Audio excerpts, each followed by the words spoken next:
सोचिए, अगर आपसे सब कुछ छीन लिया जाए, ना फोन ना मैप, बस आप और जंगल। हवा तेज चल रही है, ठंड काट रही है और भूख लग रही है। आप आगे क्या करेंगे? ये सुपर हीरोज की कहानियां नहीं हैं, बल्कि उन असली लोगों की हैं जिन्होंने नामुमकिन का सामना किया और बच गए। एक कहानी सबसे ऊपर है।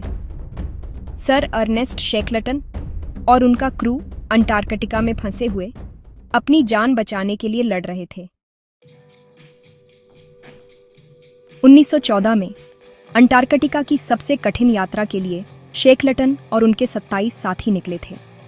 वे एक ऐसे मिशन पर थे जो पहले कभी किसी ने नहीं किया था, अंटार्कटिक कॉन्टिनेंट को पैदल पार करना। उस समय के हिसाब से यह एक असंभव सा सपना था, लेकिन उनकी हिम्मत और जज्बा कमाल का था। उनका मकसद था बर्फ से ढंके इस विशाल महाद्वीप को अपने पैरों से पार करना, और इसके लिए वे हर चुनौती का सामना करने को तैयार थे। लेकिन जल्द ही उनका जहाज एंड्योरेंस घने पैक आइस में फंस गया। महीनों तक बर्फ में जकड़े रहने के बाद जहाज बर्फ के दबाव से कुचल गया और डूब गया, जिससे वे पूरी तरह फंस गए।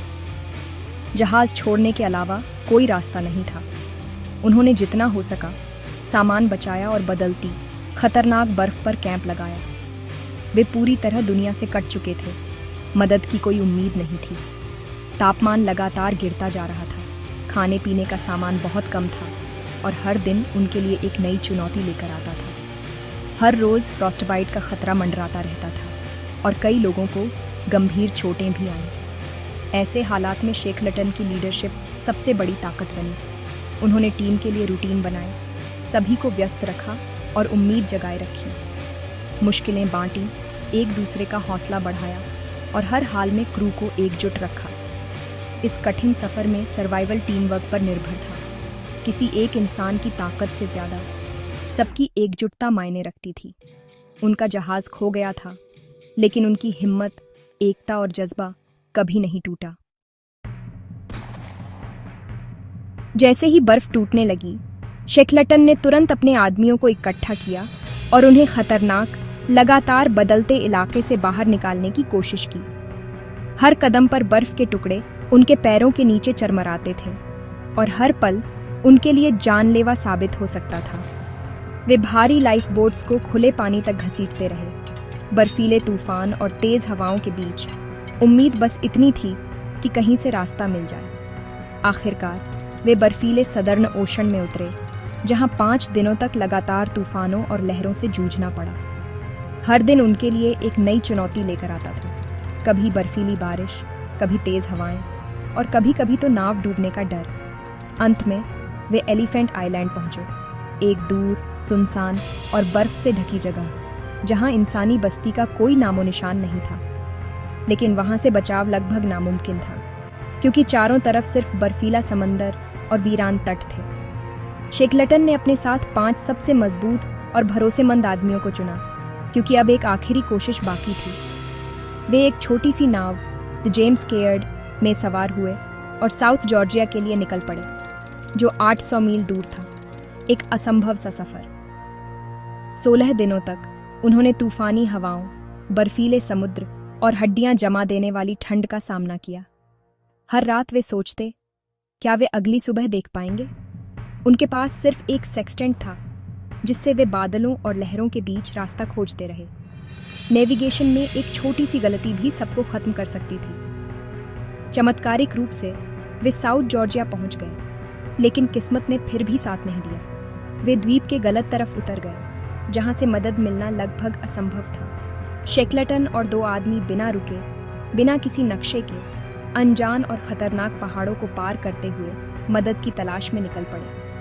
थके हुए, भूखे और फ्रॉस्टबाइट से पीड़ित, वे आखिरकार एक पुराने व्हेलिंग स्टेशन पर पहुंचे, जहां से मदद की उम्मीद जगी। लेकिन मुश्किलें अभी खत्म नहीं हुई थीं। बाकी बचे लोगों का बचाव अब भी अधर में लटका था और उनकी किस्मत अनिश्चित थी। शेकलटन की पहली प्राथमिकता अपने आदमियों को बचाना था। एलिफेंट आइलैंड तक पहुंचने की कई कोशिशें समुद्री बर्फ के कारण नाकाम रहीं। 4 महीनों तक फंसे हुए क्रू ने पेंगुइन और सील खाकर गुजारा किया, उलटी हुई नावों के नीचे शरण ली चौथी कोशिश में शेकलटन सफल हुए। जैसे ही बचाव जहाज दिखा, आदमी खुशी से उछल पड़े। हर एक क्रू मेंबर बच गया था। सभी मुश्किलों के बावजूद शेकलटन ने उन सबको बचा लिया था। ये लीडरशिप, रेजिलियंस और एकता की जीत थी। शेकलटन की कहानी सर्वाइवल की एक मास्टर क्लास है। उनकी जर्नी हमें सिखाती है कि जब हालात सबसे मुश्किल हों, तब भी इंसान की हिम्मत और जज्बा उसे आगे बढ़ने की ताकत देता है। पहला सबक, कभी हार मत मानो। उम्मीद आपका सबसे जरूरी हथियार है। मुश्किलें चाहे जितनी भी बड़ी हों, अगर आप उम्मीद नहीं छोड़ते तो रास्ता जरूर निकलता है।